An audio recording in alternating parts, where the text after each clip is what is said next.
여러분 안녕하십니까. 마하나임 뉴스입니다. 윤석열 대통령이 탄핵이 인용된다면 출마 가능성이 있느냐 이렇게 이제 기자가 질문을 했습니다. 근데 이분은 말이죠, 어떻게 대답을 했느냐면은 지금 그런 말을 하면은 대통령에 대한 예의도 아니고 국민에 대한 예의도 아니다. 제 자신의 양심에도 맞지 않는 발언이 된다. 이렇게 답변을 했습니다. 이 사람은 바로 그 김문수 고용노동부 장관이죠. 4일날 국회에서 말이죠, 당정 협의를 마친 뒤에 기자들이 질문했을 때 그렇게 이제 얘기를 했습니다. 그리고 이어서 또 기자들이 말이죠, 현재 그 차기 여권 대선 주자로 부상하고 있는 것에 대해서 질문을 하니까 국민들이 답답하시니까 아마 그렇게 응답하는 것 같다, 이렇게 답변을 했죠. 참으로 겸손하신 분 같습니다. 이 김문수 장관은 1951년생이니까 지금 이제 74세가 되었죠. 경상북도 영천 출신으로 알려져 있고요. 서울대학교 경영학 학사, 그리고 그 2006년부터 2014년까지 32대 33대 경기도지사를 지냈습니다. 그리고 이제 이어서 기자들이 그랬어요. 사실은 지금 여권에서는 지지율이 제일 높게 나오거든요. 그래서 그렇게 지지율이 높게 나오는 것에 대해서 어떻게 생각을 하느냐라는 질문에 저는 이제 아무것도 한 게 없습니다. 기자 간담회를 한 것도 아니고 또 기고문을 쓴 것도 아니고 고용노동부 장관으로서 통상적인 일에 최선을 한 것밖에 없습니다. 이렇게 이제 답변을 했다고 합니다. 그러면서 이제 과거에 자신의 이력을 이야기했는데요. 고위공직자범죄수사처 그 설치 반대, 연동형 비례대표제 도입을 반대, 이런 여러 가지를 이제 자기가 했던 거를 언급을 하면서 말이죠. 우리나라의 전국이 정치 상황이 너무 비상식적으로 흐르고 있다. 근데 이제 국민들이 지금 보니까 과거에 김문수가 했던 얘기가 맞구나, 맞아 들어가는구나. 그렇게 해서 이제 지지를 하는 것이 아닌가, 그렇게 생각을 하고요. 그렇게 이제 답변을 했다고 합니다. 그러면서 아직까지는 대통령 선거에 나간다 생각해 본 적이 없다. 왜냐하면은 윤석열 대통령이 엄연한 대통령이고 또 본인이 바라는 것이 대통령의 탄핵을 기각을 원하는 것이다. 이제 그렇게 얘기를 했는데 참으로 겸손하신 분 같습니다. 윤 대통령께서 속히 대통령직에 복귀해서 우리나라가 정상화가 되고 말이죠, 이 오염된 이 모든 사회 지도층의 모든 것을 깨끗이 청소하는 그러한 계기가 되기를 바라겠습니다. 김문수 장관 기자와의 간담회 그 영상 한번 보시겠습니다. 시청해 주셔서 감사드립니다. 장관님, 그 각종 여론조사에서 장관님이 법여권에서 가장 좀 지지율이 높게 나오고 있는데 그 이유 뭐라고 보실까요? 그 저도 모르겠습니다. 네. 좀 어떻게 생각하세요? 그러니까 국민들이 이제 좀 답답하겠죠, 그죠? 답답하시니까 아마 그렇게 응답을 하신 것 같아요.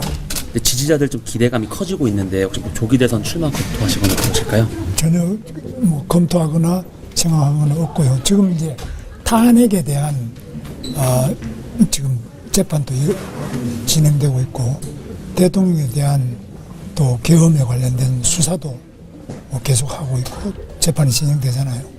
그렇기 때문에 현재는 조기 대선 요인이 있는지 없는지 가능성으로서는 존재하겠지만 현실적으로는 아직 단정할 수 없죠. 그죠? 그럼 탄핵소추안이 헌법재판소에서 기각돼야 된다고 생각하세요? 그거는 저로서야 당연히 그렇게 생각하죠. 왜냐하면 우리 대한민국의 대통령이 앞으로 계속 이렇게 다 탄핵되고 다 이렇게 불행한 역사를 계속 겪어 나가는 것은 국민 누구도 원하지 않을 거로 봅니다. 혹시 헌재 그럼 편향성 문제가 좀 있다고 보실까요? 헌재 무슨? 네, 헌법재판관들 지금 구성이나 그런 부분에 있어서 편향성 논란이 좀 일고 있는데 이 부분 어떻게 보실까요? 그 부분은 제가 답할 문제는 아닌 것 같은데요. 그렇죠.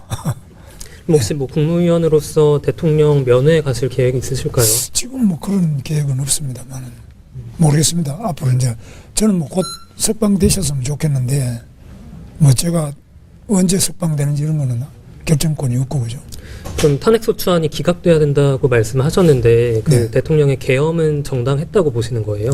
저는 뭐 계엄이 정당 여부를 떠나서 대통령으로서는 계엄으로 인하여 굉장히 모든 것을 다 잃어버리고 감옥에 갇혀 계시잖아요. 그 자체가 과연 그렇게 해야 되느냐 하는 부분에 대해서는 저는 만약 제가 국무회의에 참석했으면 저는 강력하게 반대를 했을 겁니다. 근데 또 공교롭게 그 이후에 이제 대선 관련된 여론조사에서 계속 이제 장관님의 이름이 좀 높게 거론되는 것에 대해서는 부담을 느끼시는 걸까요? 아니면은 뭐 저는 뜻하지 않은 그런 일이 일어나고 있기 때문에 과연 이게 무언가, 그래서 제가 생각하는 것은 우리 정치에서 우리 또 전국에서 좀 너무 지금 비정상적인 상황으로 가고 있는 거 아니냐 하는 거에 대한 국민들의 우려가, 뭐 저 같은 경우는 특별히 한 일은 없고 그냥 상식적인 이야기를 한 거에 지나지 않는다고 보거든요. 대통령이 구속이 안 되는 게 좋겠다. 대통령마다 다 구속되고, 뭐 요즘 구속 안 된 대통령이 거의 없잖아요. 다 감옥 가고 다 불행한 이런 것은 국민 누구도 원하지 않을 거로 보거든요. 그런 거에 대한 뭐 저는 입장을 그냥 구속 안 됐으면 좋겠다. 대통령이 석방되면 좋겠다. 뭐 계엄도 없고 탄핵도 없고 그런 게 좋겠다는 게 제 생각이거든요. 그 이야기 하면 그게 뭐 국민들이 볼 때는 그것 때문에 지지가 오는지 모르지만 뭐 그 외에 한 일도 한 이야기가 없잖아요. 제가 아무것도 한 게 없거든요. 그렇게 봐야 안 되겠습니까? 너무나 상식적이고 너무나 당연한 일들이 요즘에 좀 안 이루어지고 있는 뭐 그런 부분들에 대해서 국민들이 매우 안타깝게 생각하신다고 저는 보고 있어요. 장관님께서 1월 초 신년 기자간담회 때도 비슷한 취지 말씀 주셨는데 지금 한 달이 지났는데도 계속 지지율은 좀 오르시거나 떨어지지 않고 있거든요. 이 기간 동안 어떤 좀 그러니까 저도 한 게 아무것도 없잖아요. 제가 뭐 기자간담회를 한 것도 아니고 뭐 제가 기고문을 쓴 것도 없고 발언한 것도 고용노동부 장관으로서 뭐 통상의 일을 한 거 외에는 없지 않습니까? 그리고 제가 뭐 해석하기도 우리 그런 거는 기자분들이 더 잘하실 것 같은데, 그죠? 그런 이제 장관님 말씀이 지지율로 좀 연결이 되는 것 같다, 그렇게 보시는 거예요? 뭐 저도 말씀을 특별히 한 것도 없잖아요. 아주 너무나 상식적인 이야기. 우리 대한민국이 대통령이 특별한 것이 없을 때도 구속이 된다. 또 지금 저번에 체포 같은 거 이런 것도 보셨지 않습니까? 뭐 저는 원래 이제 공수처를 만들 때도 반대를 했어요. 여기 국회에 와서 제가 그 반대 그 당시 자유한국당이죠. 그 집회에도 참석하고 그 때문에 제가 벌금도 좀 맞았어요. 뭐 그거는 공수처 자체가 그렇게 생기는 게 맞느냐. 검찰, 경찰, 뭐 당시 수사권 있는 국정원, 군 수사는 또 보안사가 다 있지 않습니까? 근데 또 공수처를 만들어야 되느냐. 거기에 대해서 많은 반대가 있었는데 만들었잖아요. 만들었는데 이번에 하는 거 보면은 아니지, 이건. 저는 상식적인 이야기를 하는 거죠. 어떤 국가기관을 만들 때는 상당한 검토도 있어야 되고, 다른 국가기관, 예를 들면 검찰, 경찰, 뭐 국정원, 보안사 이런 부분들이 수사기관이 많이 있는데 또 만들어야 될 때 일어나는 여러 가지 문제점이 있잖아요. 기관 간의 문제나 그런 문제가 있는데 이런 거를 우려하는 사람들이 많았고 저도 그런 생각을 가지고 반대했는데 이번에 하는 거 보니까 역시나 그 우려가 제가 우려하는 것보다 더 우려스럽게 나타났어요. 그러니까 이런 부분들은 앞으로도 이제 우리가 좀 더 우리 제도를 비판할 때 그 고치는 방법이 뭐 딴 거 하나 만들어 가지고 또 해보자. 뭐 이런 식으로 가는 거는 굉장히 신중할 필요가 있다고 봐요. 그냥 뭐 연동형 비례대표제 그것도 그때 동시에 반대했지 않습니까? 연동형 비례대표제 찬성하는 국민들이 지금 별로 있습니까? 뭐 굉장한 부작용이 있잖아요. 그런 게 이제 조국혁신당 만들고 그러니까 위성정당 만들어가 또 합치고 이런 과정이 그게 과연 우리가 가야 될 길이냐, 선진국이 그런 거냐, 그건 아닌 것 같거든 저는 생각해. 저는 그런 거를 분명히 이야기했고 그 결과가 또 그렇게 나타나고 있는데 대해서 저 사람 말하는 거는 어쨌거나 어느 정도 지나고 보니까 맞는 것 같다는 게 좀 나오는 거 아니겠나 이렇게 생각하고 있습니다. 장관님 뜻과 다르게 대통령 탄핵 소추안이 인용이 된다면 그때는 뭐 출마를 선언하실 수도 있을까요? 그거는 지금 그런 말을 하면은 제가 상당히 대통령에 대한 것도 예의가 아니고 국민에 대한 것도 예의가 아니고 저 자신의 양심에도 맞지 않는 그런 발언이 된다고 보는데. 그러면은 장관님을 지지한다고 밝힌 뭐 응답자들 또는 국민들한테는 좀 어떤 말씀 전하고 싶으실까요? 글쎄 뭐 우리 답답하지만 우리 희망을 가지고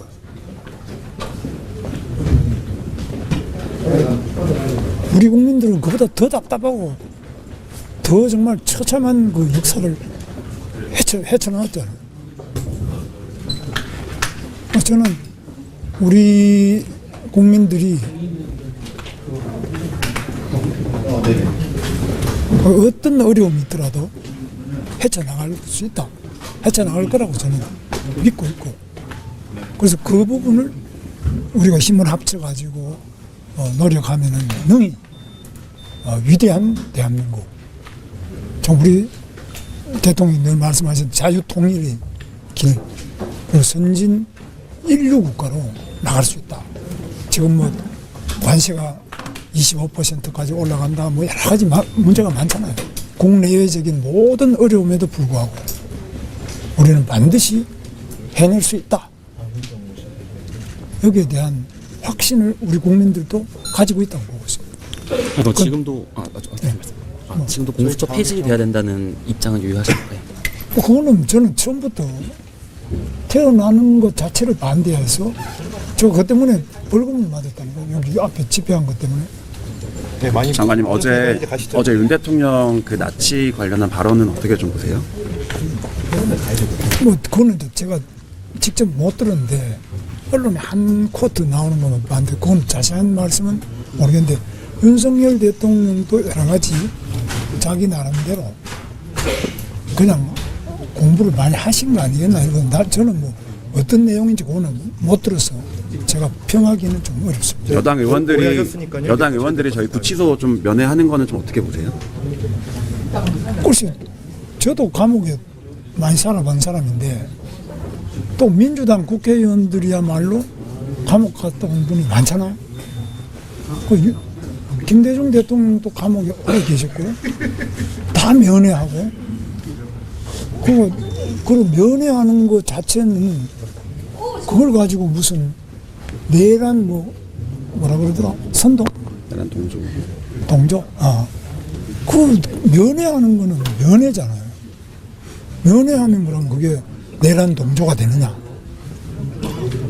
그러면 과거에 우리 면회하셨던 분, 감옥에 사셨던 분 그런 분들의 모든 것을 그렇게 단정적으로 이야기할 수 있는 것은 아니지 않느냐. 그래서 우리 인간이 뭐 성경에도 나오잖아요. 갇힌 자를 우리가 돌아보고 묶인 자를 풀어주고 하는 이런 거는 인간의 인도주의의 기본이잖아요. 인권의 기본이 아무리 어려운 처지의 흉악범이라 하더라도 그 아는 사람이 돌아볼 줄도 알고 그 인권이 있다는 거. 더구나 우리 대통령 아직까지 1심 판결도 안 나왔지 않습니까? 기소만 됐다 뿐이지 아무 유죄로 추정해서 그걸 면회도 가지 않아야 된다는 이런 이야기는 너무나 비인간적이고 가혹한 말씀 아니에요? 됐죠? 형님 저희 장관님 지지율이 오른 결정적인 장면으로 그 본회의장에서 고개 숙이지 않은 장면들이 좀 언급되거든요. 네. 그 순간 좀 어떤 심경이셨는지 좀. 심경이 아니라 그러니까 그건 저가 한 거는 저도 국회의원을 3번 했잖아요.